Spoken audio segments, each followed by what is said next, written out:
In 1963, in the bustling city of Karachi, Pakistan, a legend was born. Jahangir Khan, the boy who would go on to change the face of squash forever. As a child, he faced more than just adversity. After 2 hernia surgeries, doctors told him he might never play sports. But his father and brother refused to accept that fate.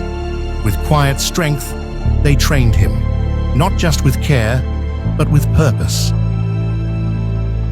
Then came tragedy. The sudden death of his brother, Torsam, shattered his world.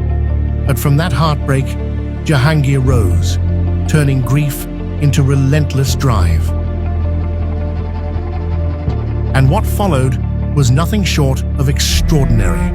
555 consecutive wins, 10 British Open titles, 6 World Championships.